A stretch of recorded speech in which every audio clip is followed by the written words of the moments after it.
Avez-vous déjà ressenti cette étrange lourdeur dans votre esprit en lisant les paroles de Jésus dans le Sermon sur la montagne? Ce sentiment que, d'une certaine manière, ces enseignements n'étaient pas seulement destinés aux disciples du premier siècle, mais étaient réservés spécifiquement aux croyants qui affronteraient les derniers jours avant son retour. Beaucoup de chrétiens lisent ces passages comme de magnifiques enseignements moraux, mais négligeant leur signification prophétique comme fondement spirituel essentiel à ceux qui endureront les tribulations de la fin des temps. Je me souviens du moment où cette révélation a saisi mon cœur pour la première fois. Je lisais les Béatitudes pour peut-être la 100e fois lorsque soudain les mots ont jailli de la page avec une urgence nouvelle. Il ne s'agissait pas de simples bénédictions poétiques. Il décrivait les qualités spirituelles précises qui soutiendraient les croyants dans les heures les plus sombres de l'histoire humaine. Les doux qui hériteront de la terre lorsque les royaumes tomberont. Les cœurs purs qui verraient Dieu lorsque la tromperie inonderait le monde. Les artisans de paix appelés enfants de Dieu dans une époque de conflit sans précédent. Et si je vous disais que Jésus ne se contentait pas de donner une direction morale intemporelle, mais qu'il équipait prophétiquement une dernière génération qui aurait besoin de ces mêmes qualités pour tenir bon lorsque tout s'écroulera. Il y a une raison pour laquelle ces enseignements ressonnent si profondément dans votre esprit aujourd'hui. Pourquoi ils semblent plus urgents et pertinents que jamais? C'est parce que le Saint-Esprit éclaire leur signification pour la fin des temps pour ceux qui ont des oreilles pour entendre. Aujourd'hui, je souhaite vous emmener à la découverte du plus célèbre sermon du Christ, non pas comme un texte religieux familier, mais comme un manuel de survie divin spécialement préservé pour les croyants qui traverseraient les derniers jours périlleux avant son retour. En décortiquant ces enseignements, je suis convaincu que vous commencerez à voir avec une clarté saisissante comment Jésus préparait ses disciples non seulement à la vie du premier siècle, mais aussi aux défis spirituels ultimes des derniers jours.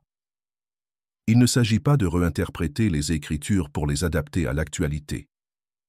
Il s'agit de reconnaître la sagesse prophétique contenue dans les paroles de Jésus. Des paroles qui prennent tout leur sens précisément au moment où elles sont le plus nécessaires. Lorsque Jésus a commencé son célèbre sermon dans Matthieu 5, il a commencé par des paroles qui devaient déjà paraître paradoxales à l'époque. « Heureux les pauvres en esprit, car le royaume des cieux est à eux. » Mais avez-vous déjà réfléchi à la raison pour laquelle cette qualité particulière, la pauvreté spirituelle, est la première exigence pour ceux qui hériteront de son royaume? Dans un monde obsédé par les expériences spirituelles, les manifestations surnaturelles et la connaissance religieuse, Jésus déclare que le fondement d'une foi authentique réside dans la reconnaissance de notre complète faillite spirituelle sans lui. Il ne s'agit pas d'une suggestion anodine pour une vie meilleure. C'est le point de départ essentiel pour survivre à ce que l'Écriture appelle la grande apostasie dans 2 Thessaloniciens 2:3. Ou même les élus pourraient être trompés si cela était possible. Comprenez-vous la portée prophétique de cette phrase? Dans les derniers jours, lorsque les faux Christ et les faux prophètes accompliront de grands signes et prodiges, les seuls croyants qui resteront insensibles sont ceux qui ont accepté leur pauvreté spirituelle, ceux qui savent qu'ils n'ont rien de digne spirituellement en eux et qui dépendent entièrement du Christ et de sa parole. Ceux qui construisent leur maison spirituelle sur les sables mouvants des expériences, des émotions ou des enseignements humains seront emportés par la tempête à venir. Jésus le savait. Il nous préparait. C'est pourquoi la pauvreté spirituelle n'est pas seulement une vertu, c'est une survie spirituelle. Pensez au contexte du premier siècle où Jésus enseigna ces paroles. Israël était sous occupation romaine, les attentes messianiques étaient à leur comble et beaucoup attendaient un messie politique conquérant. Pourtant, au lieu d'enseigner des tactiques révolutionnaires ou d'auto-préservation, Jésus s'est concentré sur les qualités intérieures qui soutiendraient la foi face à toutes les circonstances extérieures. Cela devient profondément pertinent lorsque l'on considère la description de la période de tribulation par l'Apocalypse, une période où les libertés religieuses extérieures peuvent être sévèrement restreintes, où maintenir sa foi peut coûter cher, où la pression du compromis sera écrasante.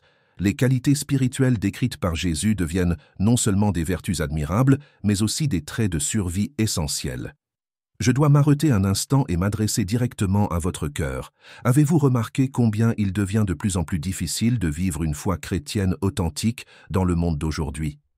Cette tension croissante entre les valeurs du royaume, enseignées par Jésus, et celles prônées par notre culture, il ne s'agit pas d'un changement culturel aléatoire, mais du rétrécissement prophétisé du chemin qui mène à la vie. Aujourd'hui, tant de croyants tentent de suivre les deux chemins simultanément, faisant fi des enseignements clairs du Christ pour éviter le désagrément de la séparation. Si vous avez ressenti ce combat intérieur, cette conviction d'adhérer pleinement aux enseignements contre-culturels de Jésus, même si cela vous coûte quelque chose, sachez que vous vivez exactement ce à quoi Jésus nous a préparés. Pourriez-vous partager votre expérience dans les commentaires en écrivant simplement « Seigneur, donne-moi le courage de suivre ton chemin étroit ». Votre témoignage d'engagement pourrait être exactement ce dont un autre croyant a besoin aujourd'hui pour trouver la force de persévérer dans sa propre marche. Et n'oubliez pas, reconnaître cette difficulté est le premier pas vers l'abandon profond auquel Jésus nous appelle en ces temps difficiles. Lorsque Jésus poursuit son sermon en disant « Heureux ceux qui pleurent, car ils seront consolés », il ne se contente pas d'offrir une consolation face à un deuil personnel. Il décrivait une attitude prophétique, la capacité de voir le monde comme Dieu le voit et de s'affliger de ce qui l'attriste. Ce deuil spirituel devient de plus en plus crucial à l'approche de la fin des temps. Ézéchiel 9 décrit une scène puissante où Dieu désigne comme protection ceux qui soupirent et pleurent à cause des abominations commises sur la terre. Voyez-vous le lien? Ceux qui sont suffisamment en phase spirituelle pour pleurer le péché et ses conséquences, non pas avec une indignation pharisaique, mais avec une douleur sincère, reçoivent la marque de protection de Dieu. À une époque où le péché est célébré et où les limites morales sont systématiquement abolies, cette capacité à la tristesse selon Dieu devient une caractéristique déterminante de ceux qui restent fidèles. Il ne s'agit pas de juger. Il s'agit de garder un cœur sensible à ce qui brise le cœur de Dieu. Cette sensibilité spirituelle est ce qui distinguera les vrais croyants des derniers jours de ceux qui se contentent de pratiquer une forme de piété tout en reniant sa puissance, comme Paul l'avertit dans 2 Timothée 3,5. Jésus savait qu'à mesure que l'anarchie s'accroîtrait et que l'amour de beaucoup se refroidirait, comme il l'avait prophétisé dans Matthieu 24,12, cette capacité de deuil spirituel serait essentielle pour ceux qui resteraient fidèles jusqu'à la fin. Lorsque le Christ déclare « Heureux les doux, car ils hériteront la terre », il fait une déclaration qui contredit directement la mentalité de survie qui dominera pendant la période de tribulation. Lorsque les ressources se raréfient, lorsque la persécution s'intensifie, l'instinct humain nous pousse à nous préserver à tout prix. Pourtant, Jésus nous dit que ce ne sont pas les agressifs, les dominateurs ou les autosuffisants qui hériteront finalement de la terre, mais les doux. Cette douceur n'est pas une faiblesse, c'est une puissance sous contrôle divin. C'est la force de réagir aux crises sans abandonner le caractère du Christ. Imaginez comment cette qualité sera mise à l'épreuve dans le scénario décrit dans Apocalypse 13, où la participation économique devient liée à des compromis avec des systèmes impies. Les doux, ceux qui ont appris à faire confiance à la providence de Dieu plutôt qu'à leur propre force, seront particulièrement bien armés pour tenir bon face aux pertes matérielles. Ils ont déjà adopté l'idée que la terre et tout ce qu'elle contient appartiennent au Seigneur, et que tout héritage vient de lui et non du fruit des efforts ou des compromis humains. La béatitude « Heureux ceux qui ont faim et soif de justice » prend une signification accrue à la lumière des prophéties de la fin des temps. L'Apocalypse décrit une époque où la tromperie sera si persuasive que même les élus pourraient être trompés, si c'était possible. Dans un tel contexte, seuls ceux qui ont une véritable soif de la justice de Dieu, et pas seulement des expériences religieuses ou des enseignements réconfortants, discerneront la vérité de l'erreur. Il ne s'agit pas d'un intérêt désinvolte pour les choses spirituelles, c'est un désir ardent de justice authentique qui refuse de se satisfaire de contrefacons. Jésus décrit la qualité même qui soutiendra les croyants à travers ce qu'Amos a prophétisé comme une famine, non pas de pain ni d'eau, mais d'entendre les paroles du Seigneur. Ceux qui ont développé cette soif spirituelle avant la crise reconnaîtront instinctivement les faux enseignements lorsqu'ils surgiront, aussi convaincants ou populaires soient-ils. La promesse qu'ils seront rassasiés prend tout son sens quand on considère la rareté de la véritable nourriture spirituelle dans les derniers jours. Chaque béatitude s'appuie sur la précédente, créant une progression spirituelle qui constitue un fondement inébranlable pour les croyants de la fin des temps. Heureux les miséricordieux, car ils obtiendront miséricorde. Pressent une qualité qui sera mise à rude épreuve en temps de persécution et d'épreuve. Lorsque les chrétiens sont maltraités, la réaction naturelle est d'endurcir notre cœur envers ceux qui nous font du mal. Pourtant, Jésus nous dit que maintenir la miséricorde, même envers les ennemis, est essentiel pour continuer à ressentir la miséricorde de Dieu dans nos vies. Cela rejoint directement l'enseignement de Jésus plus loin dans le sermon sur l'amour des ennemis et la prière pour les persécuteurs. Voyez comment cela s'applique à la description dans l'Apocalypse des croyants qui restent fidèles malgré une persécution intense. Leur capacité à répondre avec miséricorde plutôt qu'avec haine, à prier pour leurs persécuteurs plutôt qu'avec des insultes, sera un témoignage surnaturel qui ne peut s'expliquer que par la présence du Christ en eux. Ce cœur miséricordieux ne se développe pas du jour au lendemain. Il se cultive par des choix quotidiens visant à exercer la miséricorde dans les petites choses. Jésus savait que ceux qui pratiquent la miséricorde au quotidien seraient prêts à la manifester dans les circonstances les plus extrêmes des derniers jours. Heureux les cœurs purs, car ils verront Dieu, devient une protection essentielle à une époque de tromperie spirituelle sans précédent. Jésus prévient dans Matthieu 24 que de faux prophètes accompliront de grands signes et des prodiges capables de tromper même les élus si possible. Dans un tel environnement, la connaissance intellectuelle seule ne suffit pas. Seul le discernement spirituel issu d'un cœur purifié permettra aux croyants de voir correctement. Cette pureté n'est pas seulement une pureté morale, mais une unité de dévotion, des cœurs indivisibles entre Dieu et le monde. Jacques 4,8 relie la purification de nos cœurs à l'approche de Dieu et à la concentration spirituelle. Dans les derniers jours, où la pression au compromis sera intense, seuls ceux qui auront cultivé cette pureté de dévotion conserveront une vision spirituelle claire. Eux seuls verront Dieu, discernant sa main, sa vérité et sa direction, là où d'autres sont aveuglés par la tromperie. Lorsque Jésus dit « Heureux les artisans de paix, car ils seront appelés fils de Dieu », il ne parle pas d'une attitude passive d'évitement des conflits, mais d'un travail actif de réconciliation reflétant le cœur du Père. Cela prend tout son sens à la lumière de la prophétie de Jésus selon laquelle, avant son retour, une nation s'élèvera contre une nation et un royaume contre un royaume. Dans un monde fracturé par des divisions sans précédent, ceux qui œuvrent pour la paix véritable, en commençant par leur propre réconciliation avec Dieu par le Christ et en œuvrant pour la paix dans leur communauté, se distingueront comme d'authentiques enfants de Dieu. Cette paix ne s'obtient pas par des compromis avec des valeurs non bibliques, mais par l'introduction du prince de la paix dans chaque situation. Dans un contexte de tribulation ou division, haine et conflit atteindront leur paroxysme. La capacité surnaturelle de maintenir et de promouvoir la paix constituera l'un des témoignages les plus puissants de la présence du Christ.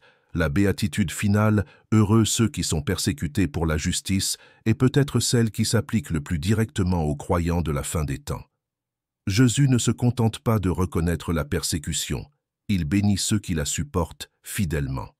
Cela rejoint directement la description, dans l'Apocalypse, des croyants qui n'ont pas aimé leur vie jusqu'à la mort et qui ont été vaincus par le sang de l'agneau et par la parole de leur témoignage.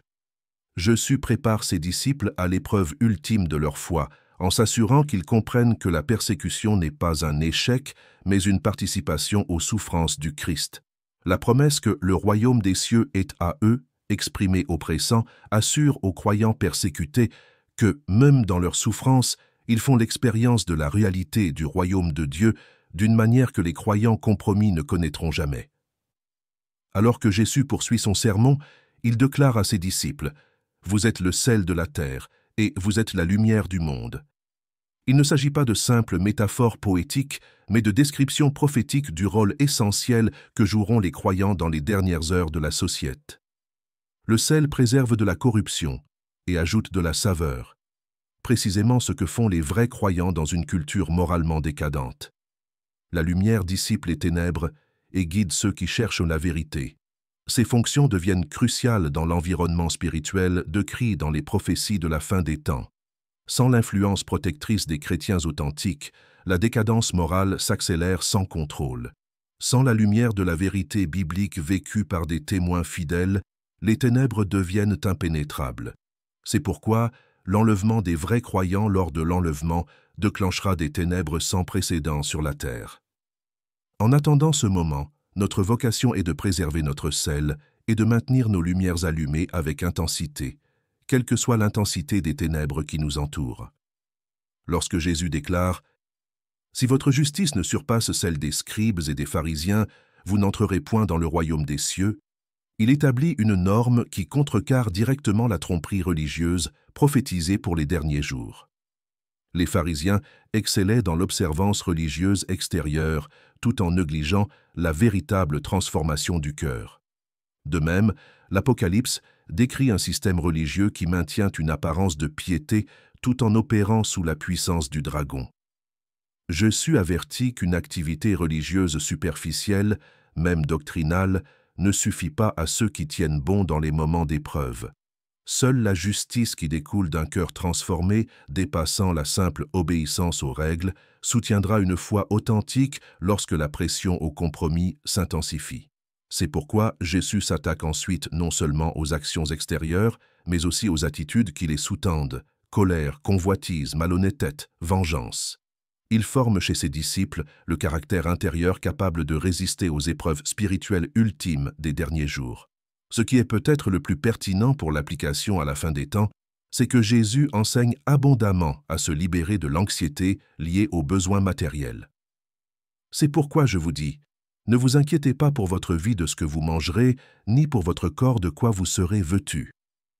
Cet enseignement prend une portée extraordinaire lorsque l'on considère la description par l'Apocalypse des contrôles économiques pendant la période de tribulation, où les achats et les ventes sont restreints pour ceux qui restent fidèles à Dieu. Jésus prépare ses disciples à une époque où la sécurité matérielle pourrait être directement menacée par leur choix spirituel, en leur enseignant à faire confiance implicitement à la providence de Dieu, en s'inspirant de la façon dont il prend soin des oiseaux et des fleurs. Jésus instaure l'état d'esprit qui permettra aux croyants de tenir bon face aux persécutions économiques.